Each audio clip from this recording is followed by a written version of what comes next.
I'll now pass the floor to Elviza.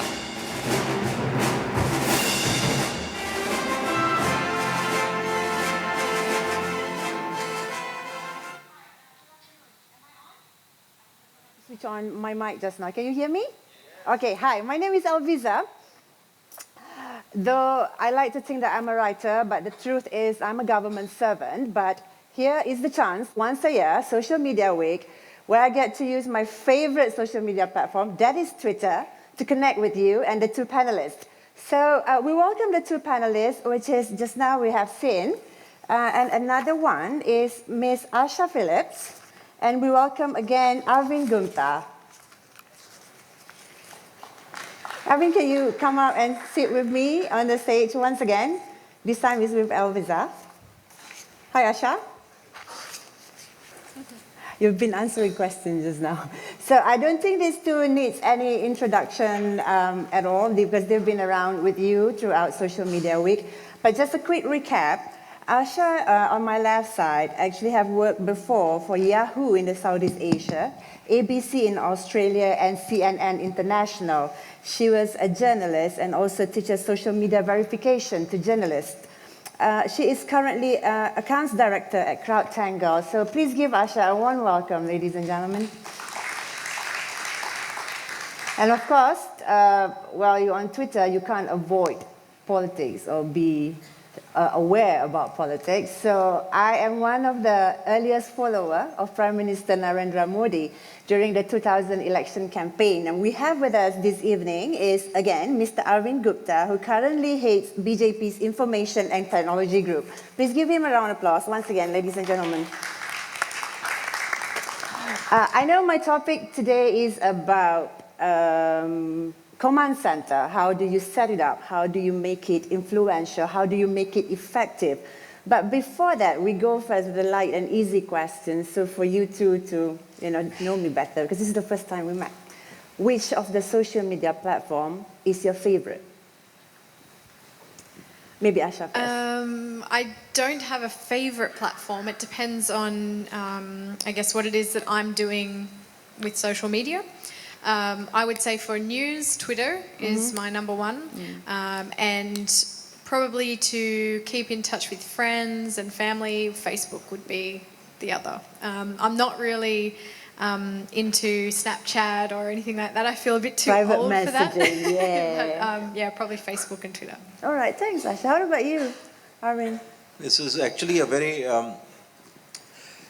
the public face is Twitter, but the organization is all WhatsApp.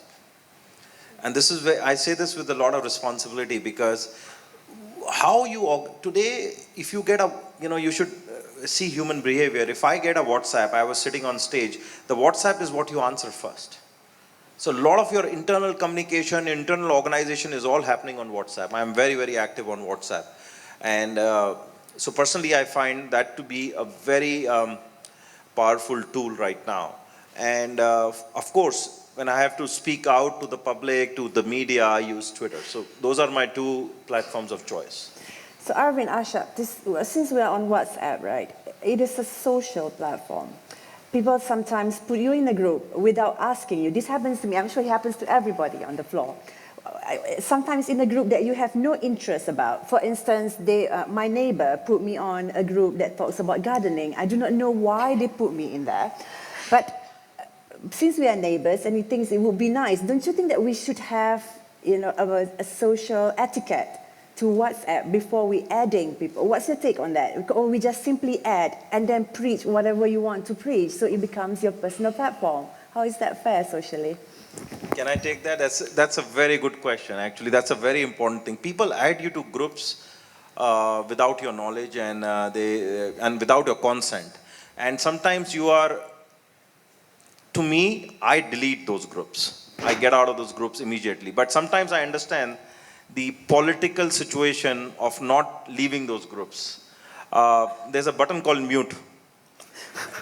And you mute them and you turn off the notifications for 1 year. But Arvind, wait, when you don't say anything for a year, they effectively know that you're muting them for a year. So that's not socially right as well. Well, so then where do we draw the line? So, you have a choice between then you become active in the group. So if you don't want to become active and don't want to see it disturbing you now and then, I mute it, put off notifications, and if ever I want to see what's going on there, I quickly just have a glance of it to get the sense of it. But it's a very personal thing and how you manage that. The more groups you become part of, and you are very polite not to exit them, the utility of the tool goes away. Because you start getting overflowed with information and you can't use it properly. Okay. So that's my personal choice. How about you, Asha? Yeah, I would say exactly the same. I mean, in a sense, you shouldn't treat these social platforms any other way than you would in a face-to-face interaction. So yeah, you have the prerogative to ignore, you have the prerogative to say, no, thank you, I don't want to be in this group, but thanks for inviting me, etc., etc. I mean, I think there is social media etiquette. Everyone has a slightly different opinion about that, and I think it's different platform by platform as well. Thank you, Asha. So essentially, maybe the two panelists were saying is that honesty is still the best policy on each and every social media platform, but don't do it for your family. It is not advisable. So going to a more substantive matter for this afternoon, how do you find, Arvind, do you find social media sentiments that you monitored in general election of India in 2014 to be parallel with the ground sentiments? And is there a direct correlation, or is there just a concept, largely still? Okay, so let me repeat the question. Do you find the sentiments on social media reflective of what is happening on the ground? That's right. Now, the answer is both yes and no. Okay. And the reason for that is, what do you consider social media? Right? Is social media for you Twitter, Facebook, Instagram, YouTube, or it's also WhatsApp? Google Plus. The moment you include WhatsApp into it, it reflects perfectly. And the penetration is very, very high. But if you limit to the first 2-3 platforms, in a country like India, the penetration is only 30%. Only 30% of the voting population have access to the first 3 platforms. The moment you add WhatsApp, the penetration increases a lot. So, you have to understand what you consider social media, number one. Number two, it is fairly reflective. But then there are countries like India which suffer from a digital divide. There are people who are not connected at all, and they have a different set of issues, and we can't ignore that. That's why the answer is no also.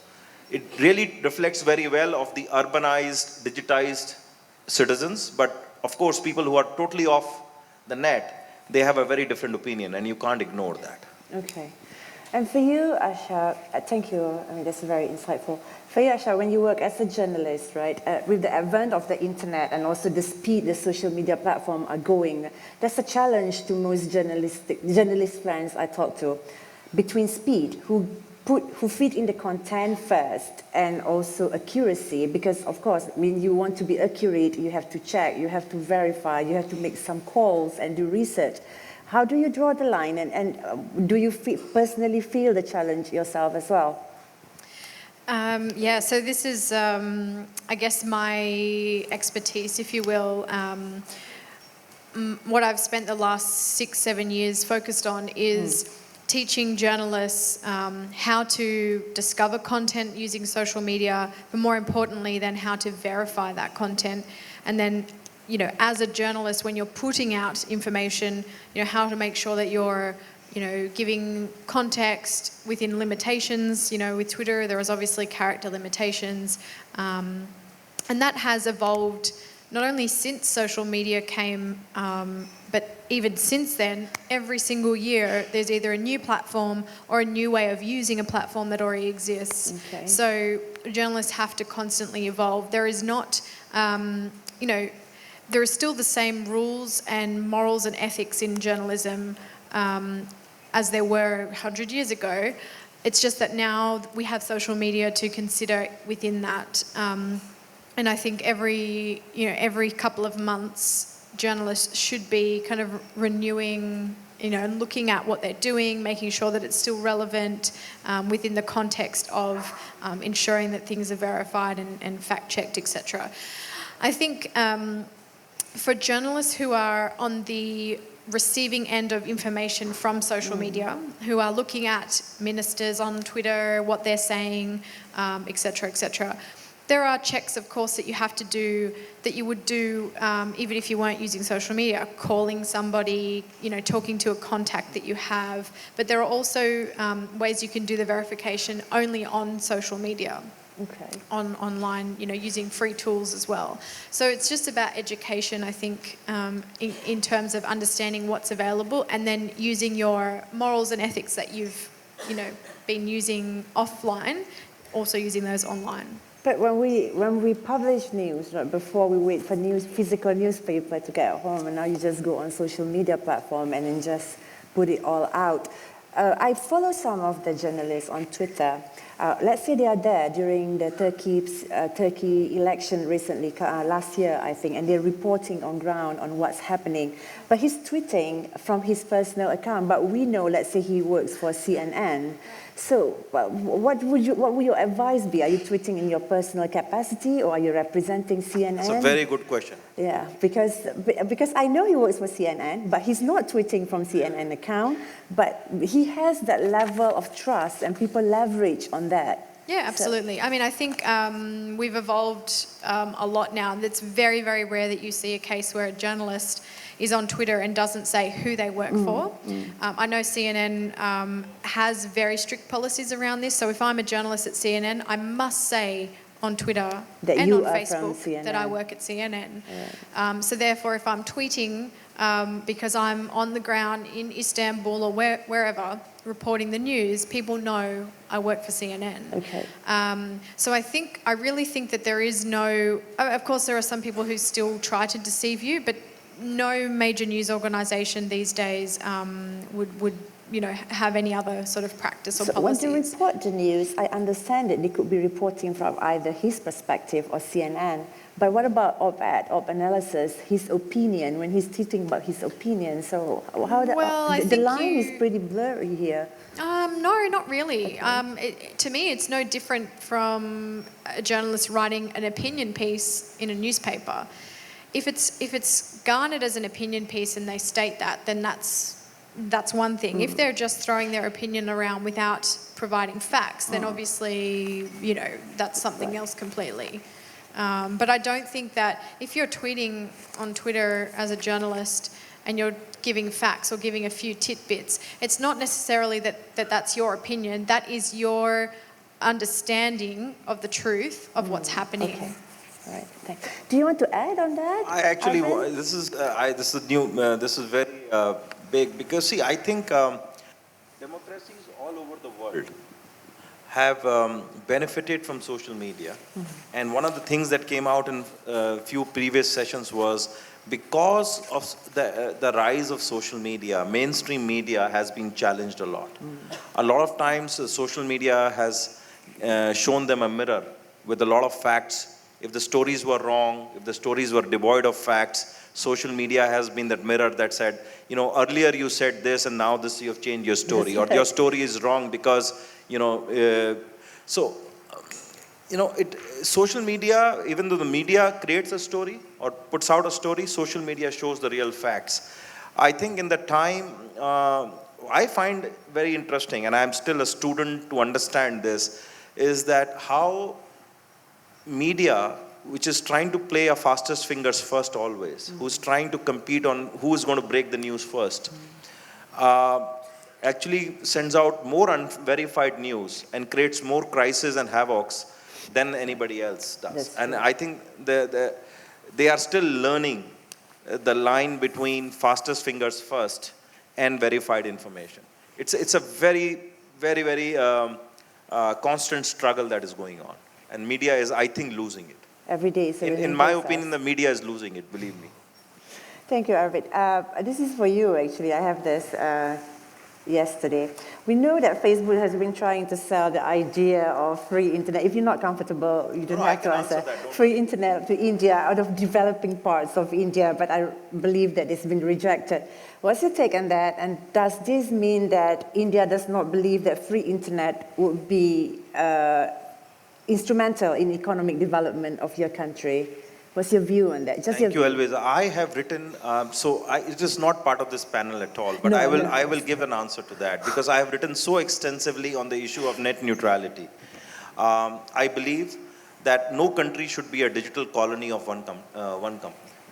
So whether it's Malaysia, whether it's India, we should not be a digital colony. I'm repeating that of any particular country. We have seen colonization in the past. The times of colonization are over.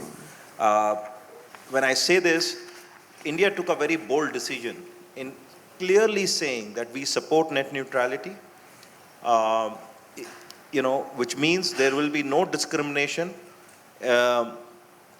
of content. There will be no discrimination in access. There will be no discrimination in cost, and there will be no discrimination in speed. The ruling came out, which was contrary to what Facebook wanted to do in India. They ran, they're a commercial organization. They ran a campaign to lobby for themselves. They lost out on that. But I think the larger goal of people who are not digitally connected and the fact that they can experience so much more, which a limited platform sometimes does not give them access to, has won this war. So, I know the debate always becomes in access versus a walled garden, but I will always choose access over a walled garden. I don't want to create access with a walled garden. So I think I'm a big, to give you some of my background, I'm actually more of a technology person, a technology policy person. I think this has been a remarkable policy that Indian government has, the Indian regulator has announced, and I really, really commend them on that. Okay, thank you, Arvind. This question is And for you this too. also relates to freedom of speech, by the way. We get that before the end of the session. It's my favorite topic, freedom of speech vis-a-vis hate speech. So maybe you two can give your thoughts on that after this, okay? I need to bring the conversation back to our topic today. So what is the foundation, the kernel that no political party or news foundation or branding organization cannot afford to miss in developing an effective command center? Maybe you first, Sasha. Okay, like company. Okay, when you want to develop a command center for a news outlet, so what is the most essential part of it that you can't afford to miss? Well, I guess there are a lot of elements to this. I think first and foremost, you need to know what it is you're trying to do, what you're trying to achieve, and you need to have some kind of framework or policies around that. And I hate the word policy, but there do have to be some kind of rules and regulations. So, if you are a news brand, like BBC, CNN, whatever it is, they have rules around what they as an organisation want to represent, don't want to represent, and what journalists can and can't do. So there are, if you will, a framework around how to use social media and how they want to use it as a company as well. So I think that's where you need to start. And that's really fundamental things like we will not, promote hate speech. We will not, impose opinions on people or whatever it is. So there's quite simple things that they need to do.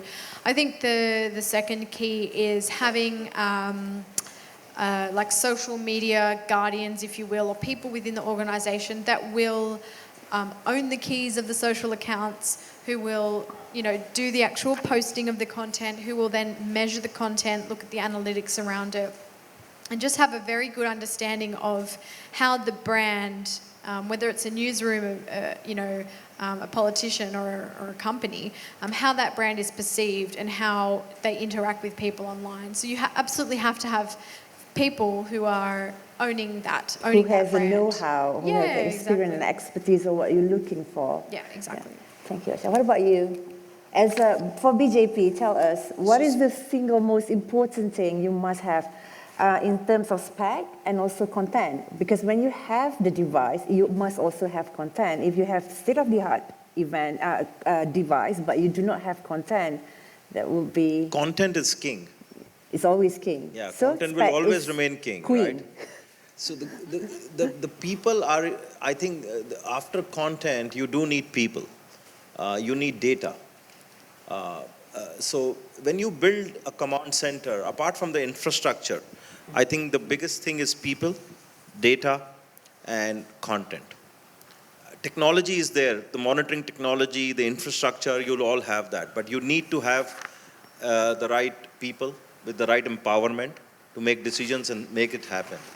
And that's very important. I've seen a lot of command centers in many parts of the world where people are there, but they are waiting for somebody else to give them the command.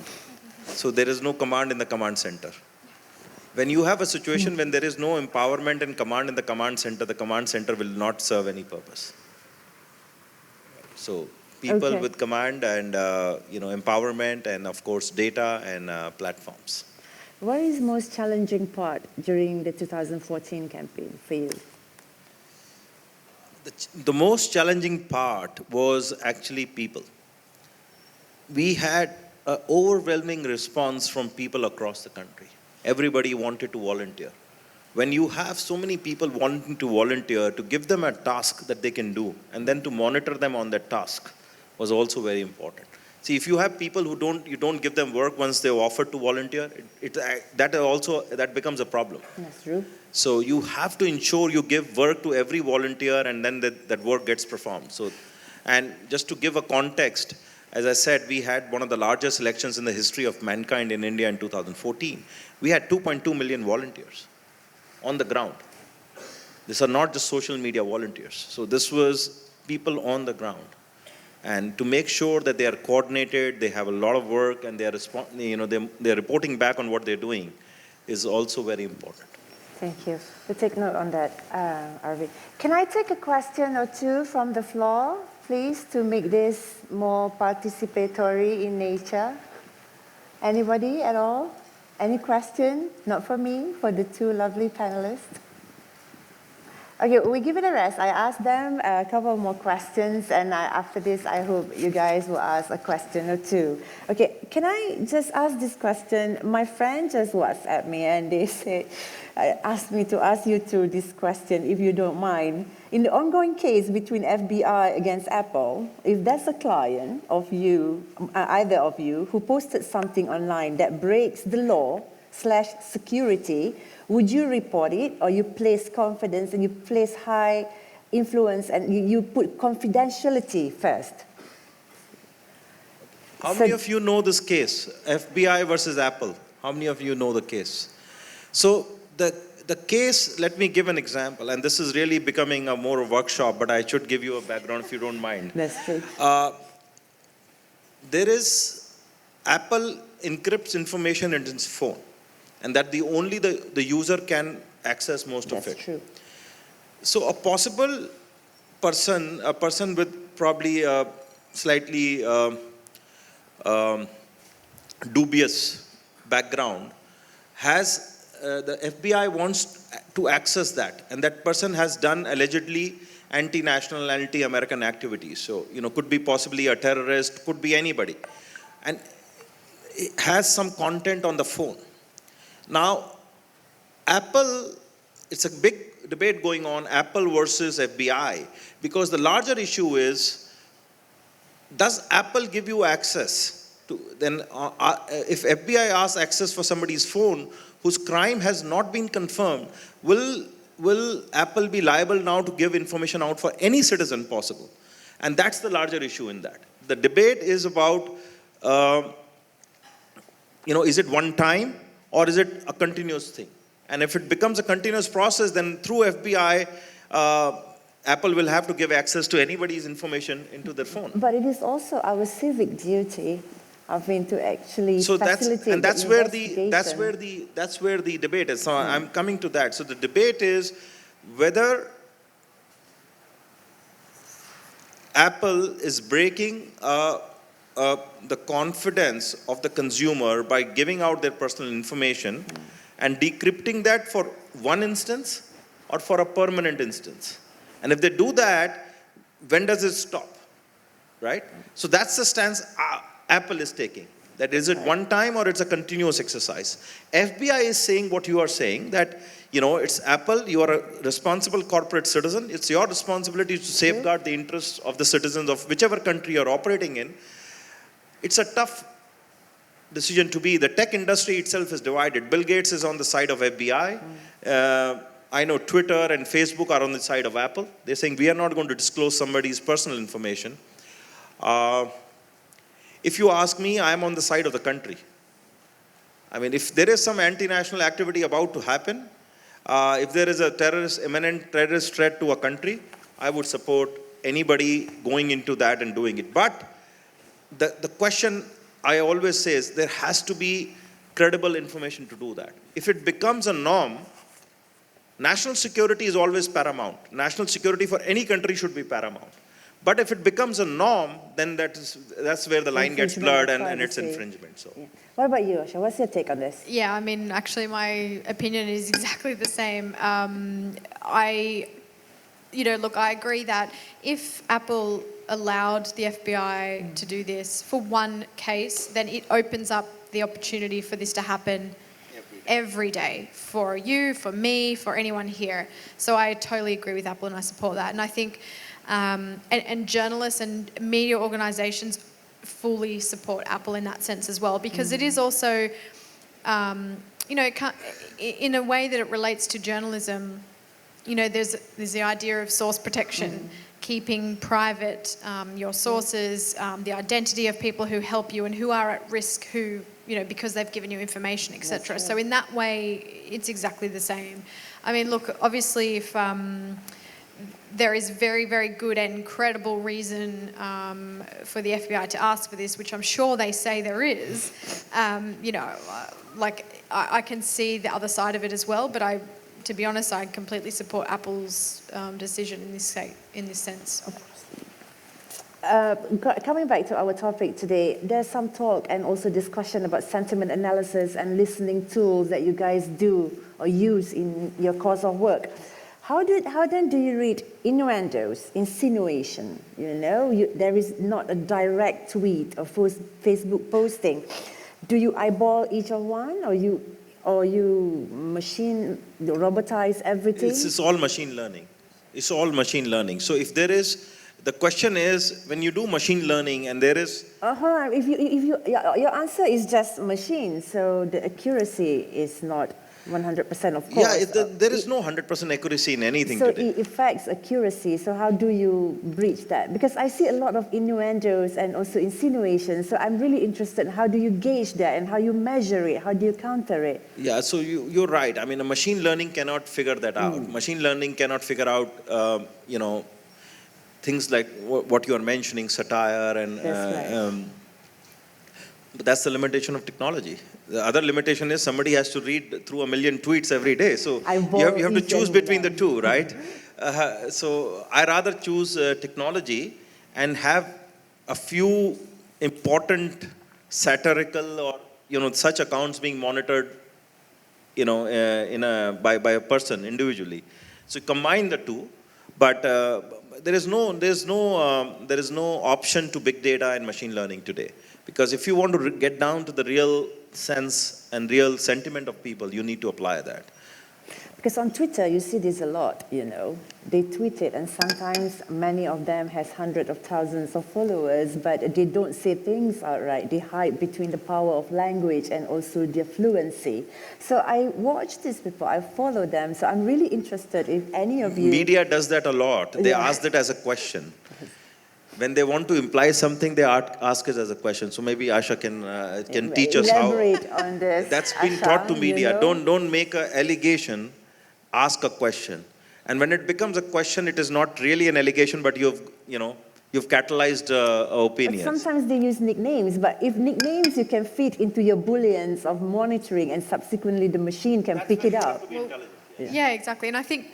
So firstly, talking a little bit about the technology side of it, actually technology is extremely smarter than humans in the sense that it is able to actually pick up things like satire only because there are humans who are helping feed the technology to learn quickly about such words, keywords, etc.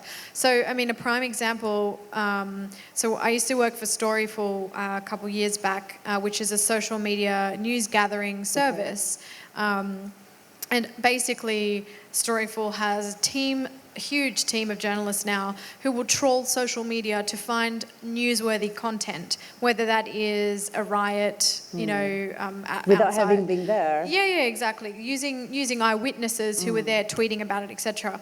But they have also built a technology, basically a robot, to pull out keywords to help them identify when something big is happening.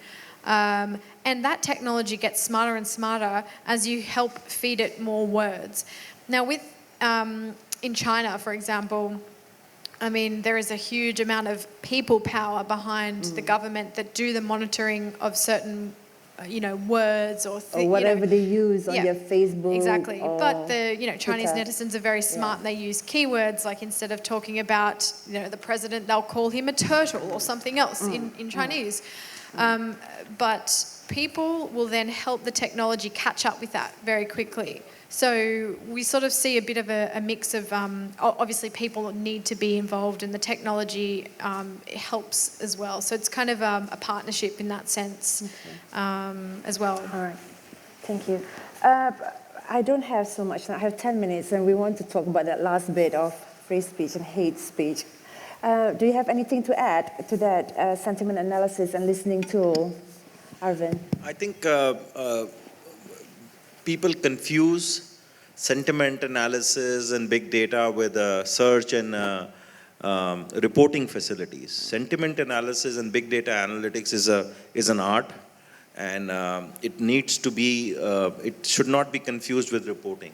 Okay. Reporting and monitoring is the step 1 of it. Sentiment analysis and big data analytics is the step 10 of it. So I just want to, say that there's a big difference in that, and depending on the sophistication and what they want to do, I think people should invest in the right monitoring tool, and depending on what kind of sentiment analysis they want to monitor, they need to engage with that. But with the cloud availability of all these tools they are very pervasively available and quite affordable now. So what is the smartest monitoring tool you think at present in the market? I don't want to comment on that because that is one brand versus another. So. Okay, that's okay. But I direct message you later, Arvind. Maybe we can talk more about this, okay? Any question from the floor? Ivan, give me a hand. I don't see my friend Ivan. You have any question for the panelists, my friend? No, you don't? I asked all the questions. That's why he's my friend. Okay, anyway, I want to touch a little bit about emotional intelligence and whether this monitoring tool and sentiment analysis can help human behind it to develop the ability. As a journalist, you must have accuracy, you must have IQ, and you must also have emotional intelligence, which is rated to be more important than IQ lately. So what do you think about that, Masha? How do you put this element of emotional intelligence to the person manning the machine to know what she or he is doing? Sorry, is your question to understand Actually, how both for machines can journalists help? and also the command center. To be honest, to be quite blunt, I think that's the role of humans to learn what emotional intelligence is. I mean, I learnt it from my parents, my grandparents, people around me. So I really believe that, of course, there's things we can learn from social media, but I think we need to kind of step back from it oftentimes to start, at the beginning. But there are definitely things like, if you're a journalist or if you're a social media manager, working with tools to help you monitor a brand, for example, or your own presence. There is a lot you can learn from just understanding how people engage with you, what's the best way to react to certain things. And to be honest, that many times that is trial and error, and there is not necessarily a tool that will give you an answer for that. But you can use tools to help you. For example, if someone tweets me something quite critical and I reply in a certain way with a snarky reply, I can see through a technology, a tool that might tell me how many favorites, retweets, replies it got. Followers who have left you. Yeah, exactly. And see if there is any change in like the engagement on my content, or if I end up getting more negative reactions. So that's, you can use tools in that way. Okay. But I think without your own human intelligence and emotional intelligence, the tool's not going to help. I want to add to that. While I was on the panel here, I had put out a tweet before coming on stage. And this is not related to Malaysia Social Media Week at all. It was about something else. And somebody has been trolling me on that. And my tools told me that most of the 10 accounts which have been trolling me were actually made yesterday. Right. Now, I have a choice. I can be impacted, and if real people write those things to me, I would have been impacted. I'm after all, a human being, right? But I just have realized that, those are all probably bots that were created because some news article came out about somebody and they've been writing about it, and same language and here and there. So, and they're all created on the same day. So, I think finally it's human beings that run command centers and monitoring tools. And I hope we will continue doing that. That is humans which will run the monitoring tools, not the other way around. The trolls or nasty people on social media, because sometimes people, when we talk outside, we tend to be nicer, right? Here comes Twitter and Facebook, and voila, you can say whatever you want, and you can put whatever avatar, and you can swear, you can criticize. Sometimes it gets to me, and I tend to be emotional, and when I sit down for 10 minutes and quickly regret it, so what's your advice on that? Don't be emotional, of course, don't let that happen. So if that happens, if I handle, let's say, an official account of social media and I got emotional and then I want to reverse that back, so how do I do that? First say sorry, then? Well, as I said in my previous presentation, you can't delete. When it's out there, it's out there. It's better to just apologize and say, I was emotional, I'm sorry, and that's it. You can't, once it's out there, you can't delete it. You should not delete it, but just apologize. Okay. And I think Google or somebody, Gmail has this thing called the snooze button. I use that for my Twitter thing also. If I don't want to tweet right away, I put it in the buffer and I schedule it. My friend Andrew has been teaching us how to schedule a lot of tweets. And if I find that, now my temper has cooled down, I go to the schedule and remove it. So, you have to create that buffer, of your emotions. So write it and keep it and, just delete it. It's social media. It's about being social. But being social is also about being yourself. You can't be anybody else. I want to spend the last 5 minutes not talking about command center. I want to talk about a little bit with you two about freedom of speech and how much social media and the internet has helped democracy all around the world, in this region, in Southeast Asia, in Middle East, America, of course. And I'll give you an instance, right? Charlie Hebdo case in Paris, the shooting, which originated from the cartoon which mocked my religion, actually. There's always this debate that says, hey, it's my free speech to say this, to publish this. Whether or not you agree with me is also your freedom to read or not. Well, we have the other segment of the society and say we can't allow this because this is hate speech that led to the killing of innocent lives. So as a person in social media, as well-versed in the internet, who has experience over the years in it, what's your opinion on that? Does free speech lead to hate speech? Well, I think, first of all, free speech laws, definitions are very local. They will be local to communities, local to different countries. Every country in the world has different definition of free speech, and should be, because they have different sensibilities. So what is free speech in the United States versus what is free speech in Iran versus what is free speech in India and what is free speech in China will be very different. And that's their local laws, and I respect that. Anytime that the free speech is bordering to hate speech, and that's the reason I typically find that people out there commenting on free speech of everybody else, every other country, I think it's wrong. I personally believe that every country has its own rules on free speech. There what is is no sensible. size that fits all. Yeah, and there is no one size that fits all. Yeah. Anything that is in terms of has public potential to create public disorder in a local hate speech, national security, is as it is not free speech. Right. Sedition itself, every country has different laws for sedition. That's right. And So, in the United States, you can do so many things to the flag that in many parts of the world you can't, that's true. right? So, if you do the similar thing, treatment to a flag in India or any other parts, it could be very, very anti-national, you could be arrested. So, I think there is no one definition of free speech. Internet is a new envelope around it now. What you consider free speech, because internet is now going everywhere. Your tweet is going everywhere. You could be tweeting from a US, but the tweet could be consumed by your followers in China and in India. Maybe not China, sorry. China doesn't It allow eliminates Twitter. borders. But there is no borders in that. So I think one has to be careful to the role that you play, and the potential that your tweet is out there, your post is out there and has a global impact, I think should be respected. Right. I think just because we have freedom of speech and anonymity on the internet does not